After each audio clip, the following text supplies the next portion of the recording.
วันนี้เราเรียนเรื่องคำพ้องรูปใช่ไหมคะ วันนี้จะเป็นพ้องเสียงค่ะ ทบทวนหน่อยไหม พ้องรูปอะไรเหมือนกันคะคำพ้องรูปอะไรเหมือนกัน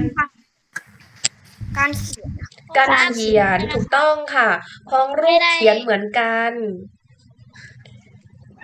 วันนี้เป็นพ้องเสียงค่ะ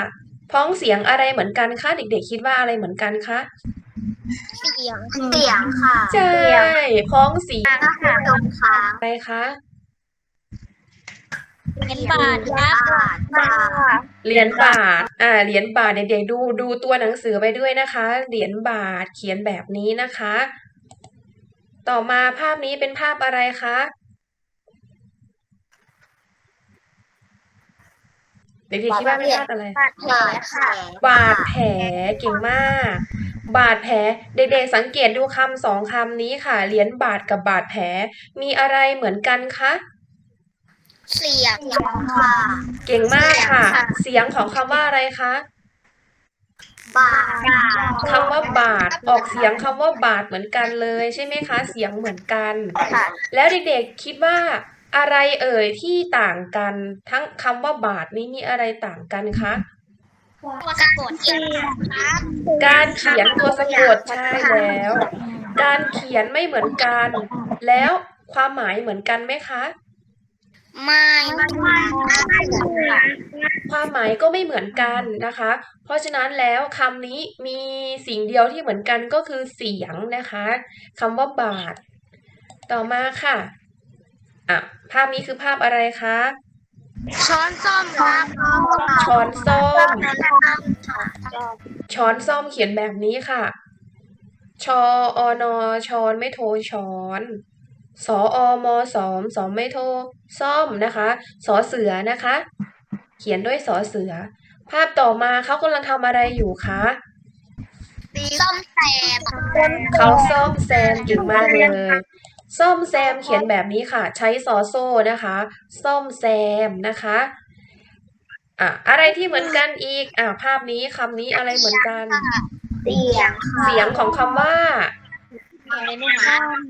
คำว่าซ่อมนะคะ เสียงของคำว่าซ่อมเหมือนกัน แต่ว่าเขียนเหมือนกันไหม ไม่เหมือนกัน แล้วความหมายก็จะไม่เหมือนกันนะคะคำพวกนี้เขาเรียกว่าคำพ้องเสียงนะคะ เสียงเหมือนกัน แต่เขียนแล้วก็ความหมายไม่เหมือนกันสรุปเลยค่ะคำพ้องเสียงออกเสียงเหมือนกันค่ะ เขียนต่างกัน ความหมายต่างกันนะคะ มีสิ่งเดียวที่เหมือนกันคือเสียง มาดูตัวอย่างคำค่ะคำนี้ออกเสียงว่า การทั้ง3คำเลยใช่ไหมคะ ออกเสียงการทั้ง3คำใช่เด็กๆฟังครูชมก่อนนะปิดเสียงไมค์ให้ครูชมด้วยบีบลงไปตรงที่มันชงง่ายมากๆนะชงให้ดูนะครับละลายง่ายนินรัต โอเคค่ะ เด็กๆคำนี้3คำนี้ออกเสียงคำว่าการทั้ง3นะคะ แต่ว่าการเขียนไม่เหมือนกันเห็นไหมคะ แต่ออกเสียงเหมือนกันเด็กๆเห็นไหมคำอ่านว่าเห็นไหมคะ อ่านว่าการอ่านว่าการอ่านว่าการ แต่ว่าเวลาเขียนเราใช้ตัวนี้นะคะ ตัวสีแดงๆเขียนนะคะ เขียนไม่เหมือนกันค่ะ การแรกที่ลงท้ายด้วยรอเรือกออารอการหมายถึงงานหรือเรื่องที่ทำเช่นการบ้านใช่ไหมคะงานที่ทำใช่ไหมคะต่อมาคำว่าการที่เป็นลอลิงนะคะหมายถึงเวลาเหมือนกันกับคำว่าอะไรนะที่หมายถึงเวลาคำพ้องรูปเพลา เก่งมากยังจำได้นะคะเพลาแต่คำนี้เป็นคำพ้องเสียงค่ะคำนี้อ่านว่าการหมายถึงเวลาเหมือนกันค่ะต่อมาค่ะคำสุดท้ายการที่สะกดด้วยยอหญิงนะคะจอจานมีนอหนูเป็นการันด้วยนะคะคำนี้การมาจากคำว่าการจนะค่ะแต่เขาปิดเสียงนอหนูกาลันไว้เห็นไหมคะเอากาลันมาปิดเสียงนอหนูก็เลยออกเพียงแค่การนะคะการ อ่านว่าการหมายถึงทอง แสดงว่ากาญจนบุรีก็เป็นเมืองอะไรคะทองอะสิเป็นทองเลยใช่ไหมคะทบทวนอีกหนึ่งรอบเด็กๆสังเกตดูคำก่อนนะคะสังเกตดูคำไว้นะคะ ออกเสียงให้ถูกต้องนะคะ3คำนี้ออกเสียงว่าการนะคะ แต่เขียนไม่เหมือนกัน มันคือคำพ้องเสียง ต่อมาดูคำนี้ค่ะ อ่านว่าโจทย์ทั้ง3คำเลยค่ะ แต่ต่างกันตรงที่เขียนไม่เหมือนกันค่ะ โจทย์ตัวแรกที่เป็นกอไก่การัน หมายถึง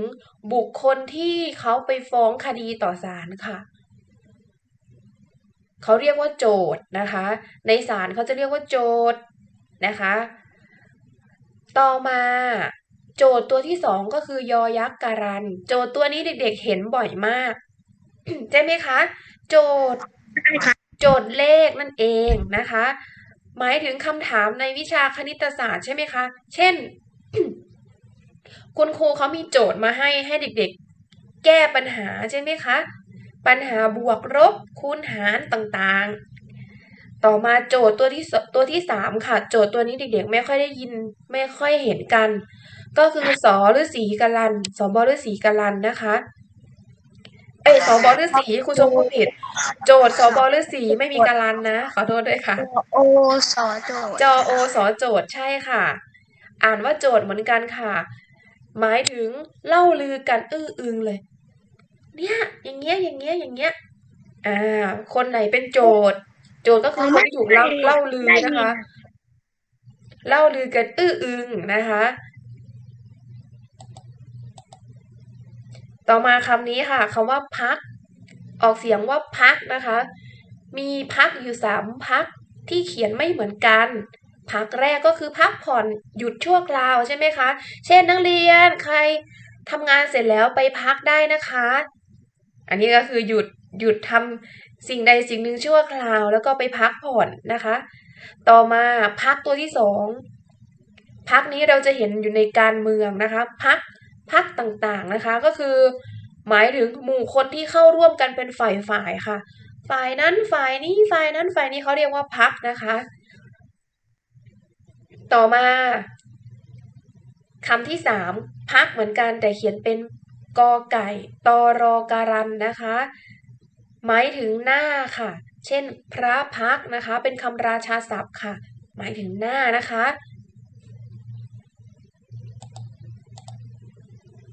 คำต่อมาค่ะคำนี้เด็กๆเคยเห็นทั้ง3คำเลยค่ะใช้บ่อยมากในชีวิตประจำวันนะคะคำนี้สุขค่ะ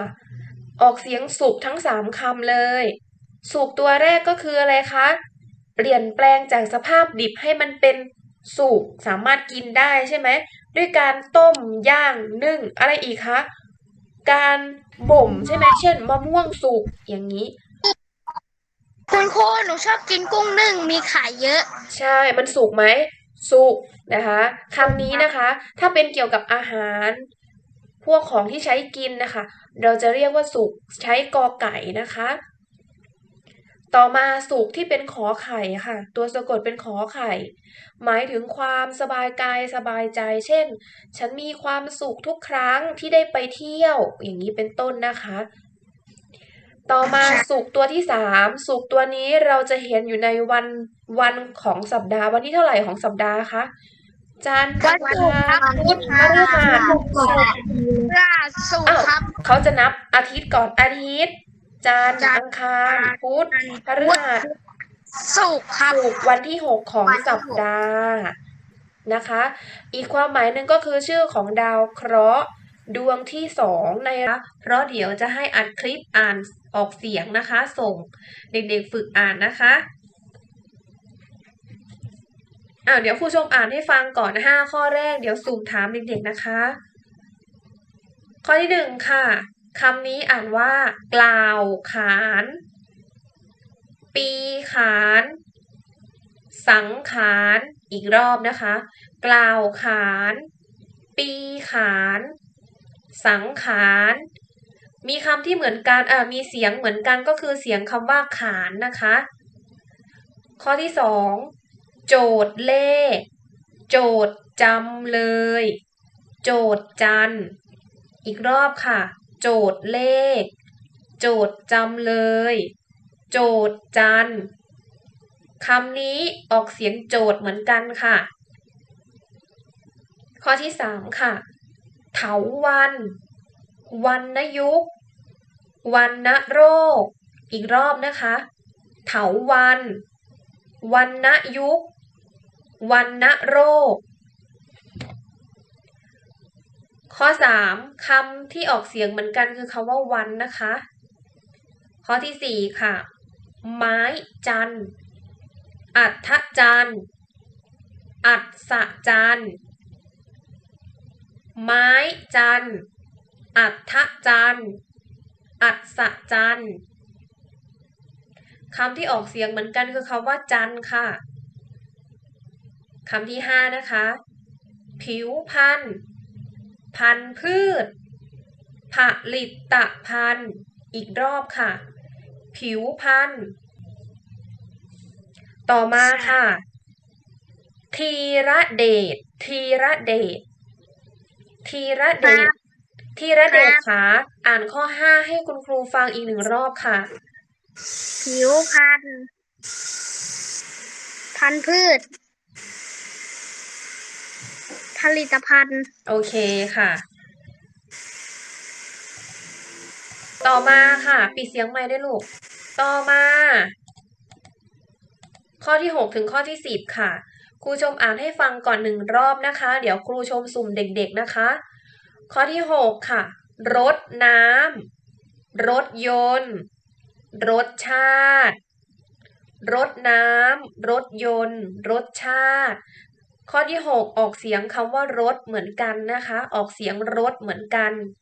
ข้อที่7ค่ะลูกเกดสังเกตพระเกตลูกเกดสังเกตพระเกตพระเกตแปลว่าผมนะคะเป็นคำราชาศัพท์นะคะเด็กๆจำไปด้วยนะคะข้อที่7ออกเสียงเกตเหมือนกันค่ะข้อที่8นะคะวันศุกร์ผลไม้สุกความสุขคำนี้ออกเสียงสุกเหมือนกันนะคะเรารู้จักความหมายไปแล้วข้อที่9เศษกระดาษฝรั่งเศสคำนี้ออกเสียงฝะนะคะฝะฝอฝานะคะฝรั่งเศสปฏิเสธอีก1รอบนะคะเศษกระดาษฝรั่งเศสปฏิเสธนะคะข้อที่10ค่ะอุกกาบาตเริ่มอ่านเลยค่ะคุณย่าของฉันคุณย่าของฉันเกิดวันพุธท่านชอบไปวัดทุกวันศุกร์เอาดอกพุธสีขาวกลิ่นหอมไปบูชาพระพุทธรูปองค์ใหญ่โอเคพอค่ะพอแล้ว อ่านเลยไปหน่อย อ่านได้เก่งมากค่ะ คนต่อมาค่ะสักกรินค่ะสักกรินค่ะสักกรินอ่านต่อจากเพื่อนค่ะ เห็นลูกศรครูชมไหมคะเห็นครับอ่านตรงนี้ไปถึงพระธรรมเทศนานะคะอ่านเลย